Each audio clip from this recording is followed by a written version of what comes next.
Yo, this is your man. This is Chris Daniels. This is the Truly Chris Podcast, episode 7. I want to give a disclaimer that I have absolutely no idea what I'm going to talk about today. And because of that, there's probably going to be a whole lot of edits, a whole lot of cuts. I'm in a weird place. People can hear me talking, so I feel kind of off. But I really want to start by just telling people that the journey is not everything you think it is. And I want to dispel a lot of myths that I feel like that I kind of lend to when it comes to being a creative, especially when it comes to chasing your dreams. I've been a person that's all about motivating others to do the things that they're inspired to do at any length, at any cost, at any sacrifice. And so I think that over time, even if it's been only maybe a couple years, maybe a few months for some people who are just getting along on the journey, I make it look like I wake up with this immeasurable amount of energy and that it is, it will never end. It will never run out. And that I can do anything and that I can learn anything and that everything is going great. I'm winning. I'm at the top of the game. Blase, blah, blase, blah. And I think that the point of starting this podcast, and that's why it was originally going to be called Failing Forward, was the idea of in my eyes, I was failing so much that I was learning things, and I don't think that people really understood or were really capturing that. So I'm not here to just talk to you about failure. I'm here to talk to you about the realities of the grind, the reality of the vision, the reality of the mission. Every day is not a day filled with inspiration and motivation. Every day is not me going, yes, I made, $100, $200, $300. I got 3 new clients. No, I think that most days I wake up and I feel like, why the hell am I still doing this? It will be easier to get a real job. There's not enough people that support me. The people that I thought were going to support me, they don't support the way I would love for them to. I don't have enough likes. I don't have enough shares. I don't have enough people who care about me. I'm not seeing enough of my family. I think that I wake up with legitimate, real people, real world concerns. And I think that I never really talk about those things or people don't see those things. And I think that part of me as a man it's a pride and an ego thing. You want to make sure that people see you in the best light at all times. But I think that this channel and this podcast serves absolutely zero purpose if I'm not willing to tell you guys about what's really going on and what's really happening with me, because you will not be able to get a full compass or a full vision of the journey that I'm going through. So I want to let it be known that this has been, not only has this been some of the best times of my life, just because I was able to take something that I had zero interest in or zero knowledge in and then turn it into something that gave me what I would call local acclaim. But at the same time, it's been miserable. It's been a miserable time. You know what I mean? I feel like I lost one of my best friends. A relationship that I started had ended. My grandmother has just passed away. A lot of friends that I thought were my friends are no longer around me. A lot of the things that I thought that I was going to be doing today, that they're not happening. And a lot of the plans I had for my summer, a lot of the opportunities that were coming my way and that I was going to be able to jet my way to Atlanta and jet my way to Miami, some of those things are on pause. Some of those things are on wait. Some of those things just didn't work. I was rejected, whatever may have you. And so it leaves me in a situation where I have to really be vocal and let you know that it's not all rainbows and sunshine. And that's not to say that I'm at the end of the road or that I'm going to quit or that I'm going to give up. But this has just been, it's been incredibly tumultuous. And so I just want to reach out to the creative or to the person or to the somebody who has looked at me and felt like they don't have enough energy, and to know that I don't have a boundless amount of energy. I think that what drives me more than anything, and it's probably unhealthy, is just the chip on my shoulder, because I've lived my life so under the radar. I've lived my life in a way that I felt like I was always knocked down. I lived my life in a way that felt like I was not always the one that you did look to or what did not have the spotlight. And that's why I don't get caught up in today's spotlight. I don't get caught up in today's love. I don't get caught up in today's friendships, because I know that I've dealt with the fair weatherness of them. I've dealt with the fair weatherness of relationships. People have come and people have gone. So I think that what keeps me going is not only the chip on my shoulder, but it's also just personal belief. It's just a belief that that I think that I have something in me that other people or that the world needs in order for it to heal, for it to be a better place. And so that's going to keep me going. I wake up just like you, feeling like this is not the move. I wake up just like you, feeling like how am I going to pay my bills? I wake up just like you, feeling like who's going to love me and how am I going to be able to move forward and who's going to value me, and then how am I going to be able to turn the things that I think are like legitimate and that are necessary into something that's going to actually fuel and feed me, because we all need food and water and shelter and blah, blah, and blah, blah, and blah, blah. So like I've just come to this pass right now where it's like, whoa, I was on high, I was at the top of my game, everything's going great, and then boom, my friendships, boom, my relationships, boom, family peril. And it's like, whoa, whoa, whoa, whoa, whoa, we had a plan, God. You know, like we had a vision. Like we really came together and we thought that this was going to, like, we were about to like take off, and we had all of this support. And I'm not saying that it's not real support, it's just support from the outside, because people are supporting Chris Daniels. But you know, Daniel Stallings is a real person that's still going through things behind the lens. And so everything was supposed to be on go, and here we are, and we're ready to take off, and everything's coming, and the blessings and the blessings and the blessings, and boom and boom and boom. It's like the rug is taken under you, you know what I'm saying? Like everybody you think that's really for you, they might not be for you the way you thought. And so I think that first problem was I did a lot of leaning. And I've always been talking about like how you have to like really, you know, understand yourself, and everybody's not going to love you. But I think that I was almost a little bit of a hypocrite, because on top of that, like while I did have that same love for myself, I leaned so heavily on other people and what they thought about me and the relationships I had with them. And even if I wasn't doing well, as long as my relationships were intact, I always felt like my life was intact. And I feel like now, seeing that some of those things have changed, it's put me in a position where I have to really come back and reevaluate me. I have to reevaluate who I am. I have to understand and talk myself back up and realize, okay, you have value, and you can't put your value on what other people or how other people see you and how other people value you. You can't care what people are saying about you. You can't care about what you don't have. You have to wake up and love yourself. And I'm telling you, like, what I'm talking to you right now, like, it's all therapy for me, because like I'm still learning that. Like I have no idea how to really do that on a consistent level. Every day that I try a little bit more, I get a little bit closer. But like, to be honest, like I didn't want to record this podcast. Like I'm just like, yo, I'm not looking the best. I'm not doing the best. It's not going the greatest. And I don't want to tell people it's not going the greatest, because there's expectations over me, and I put expectations over my life. And I told myself that I was going to be somebody, and I promised myself I was going to be somebody for more than myself. And even though I do believe that there, you know, that's coming, it's hard to see it right now.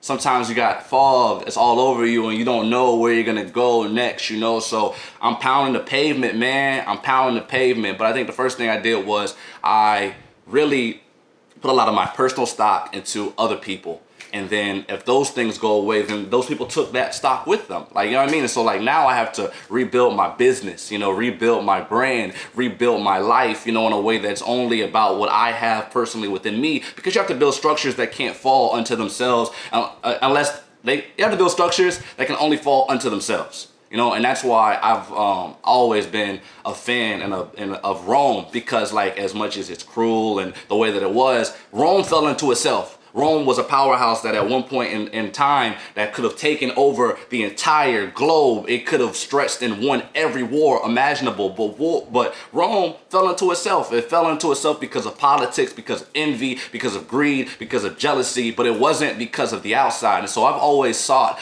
to be at my peak, to be just like Rome, in the way of like, the only way that I could fall is if I allow myself to fall. And I think that the number one thing that I didn't do was give myself a fighting chance, because I put so much stock into other people. And I'm not saying that you shouldn't have relationships. I just think that you can't have your self-value, your self-esteem in other people. And I think it's something that we all do. I think the second thing that I have done, and that maybe I've done wrong, is I've getting ahead of yourself. You know, I had a plan, and I had a plan A.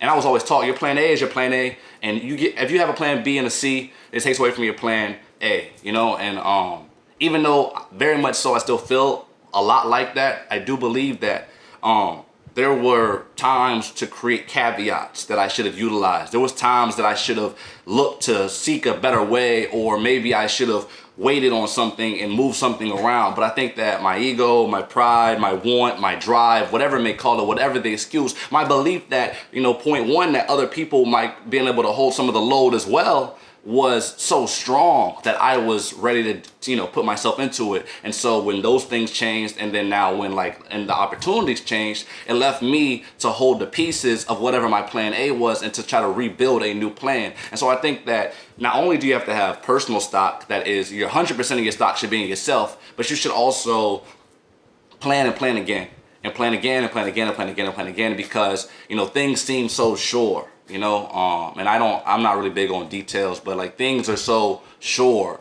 and then they're not. And now here you are, and you have to live with that reality. And it depends on what kind of person you are, about your pride and your ego. Are you willing to share that? Are you willing to double back? I had the big post, I'm out, I did it. Everybody's excited.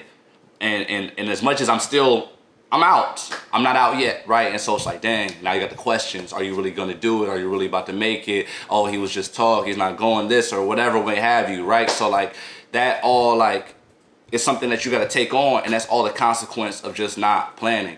And then 3, man, something I just want to really, really talk about is just mental health, and the mental health of being a creative person, and knowing that every day that you're putting everything you can into your craft, and that you're doing something that means something to you that is beyond words, right? The satisfaction you get from a client when you're able to tell their narrative, or the story that you're able to tell that gets picked up by somewhere else and somebody else gets to be able to shine because of it, or the graduations, or the families, or the baby showers, or the whatever you get to do, that just is incredible, right? And you feel like you are able to help people tell a story or remember a moment forever in only a way that you can. That is so special, but so few people truly understand what it takes to be able to do that day in and day out, and the pressures that come with it.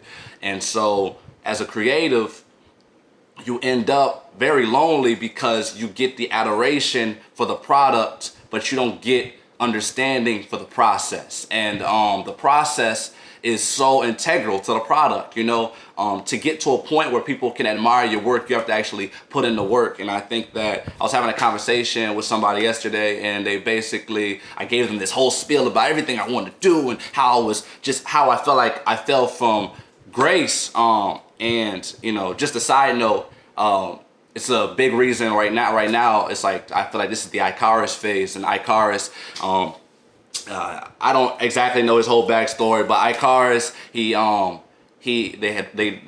were prisoners. They fashioned wings, him and his father, to escape.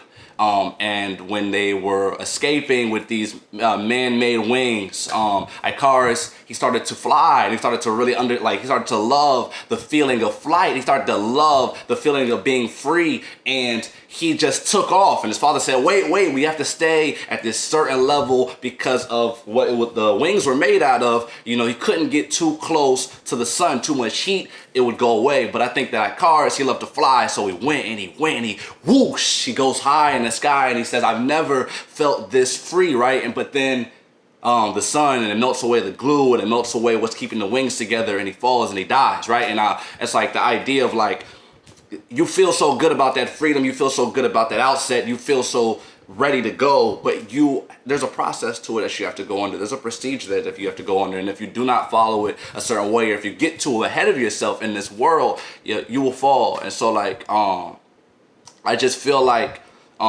going back, when it comes to your mental health and the process, it's really important for people to find people that they can rely on, that they can talk to, that they can be honest with. Because as a creative, once you start feeling like people don't understand, you start to hold things in, you start to deal with things alone. And the person basically asked me, when's the last time you've taken time to just do anything for yourself?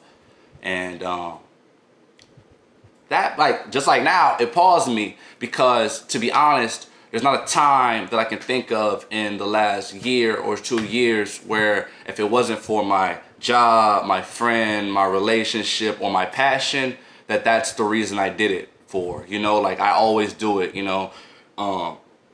for somebody else. It's never like, I'm not like going to concerts or like going out or taking vacations, taking trips. Like, I never afford myself the ability to do that. And that's not like the woe is me. It just started the idea of like, yo, you don't take enough time to like actually breathe. And like, because of that, you get all this stress on you. And then you think that you have to be this guy today, every day. And you're playing this role and you're wearing this mask and it's like so intense. And I feel like that. And I thought that that was going to keep me going and keep me driven. But like all that intensity, just like it led me to like, I was like super sick. Like I don't get sick that often. I was sick for like 3 weeks, but I was still working through it. But my body was telling me like, yo, my man, like you gotta chill.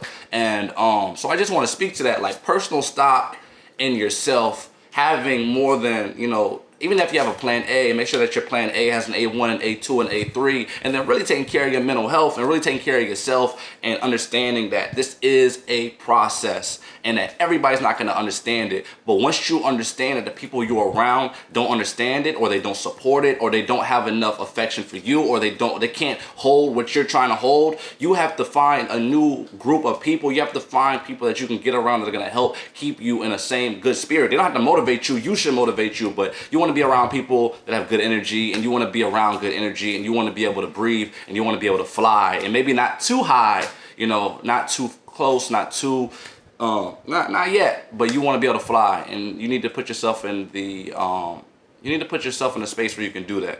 And so honestly, man, I said a lot of stuff, but I might not say nothing at all, so I apologize. Like, I feel like it's gonna be okay. Like, this is therapy part 1, just being honest. And this is me being honest with myself, that I've given too much time to the attention. I've given too much time to other people. I've put too much of myself at stake and at risk. I've spent money I didn't have on others consistently. I've died to giving. And I need to start taking this moment to really like focus inward, really respect the relationships that I do have, that do not only provide me value, but I feel like that I'm actually providing value back into as well. And then I just need to pray for the future, man, and just, hope that everything is going to work itself out. We still have work to do. I still have bookings, still have clients. I'm still on the move. I'm still waiting on a couple of things, but ain't going to hear me shouting about them yet. And so I just want to wish every person, every creative, every normal, whatever you are, abstract, weird, funky, psychedelic, whatever, if you're listening, I appreciate it. But I just want to wish everybody the best of luck in your journey. I want you to know that it is not all rainbows and sunshine. It's not always going to be the best time. You're not always going to just, have all the great friends, have your whole relationship intact, have your family feeling high, have all the money, live in a great place, always be eating. It's just not that. Like, if you want what 1% of people have in this world, you have to be willing to go through what 1% of people are willing to do. And I keep saying that, I'll always say that, sacrifice. And so you have to understand that there's an immeasurable amount of sacrifice that comes with this. But I feel like if you have good intent, you have a good heart, you have good wants, that you will find your way. So I don't know if it already cut off, but this has been Truly Chris, the Truly Chris podcast. This is episode 7. I am going to keep it going. I'm going to keep it running. Do, inspire. Until the next time, farewell, much blessings, much love to you all. All right.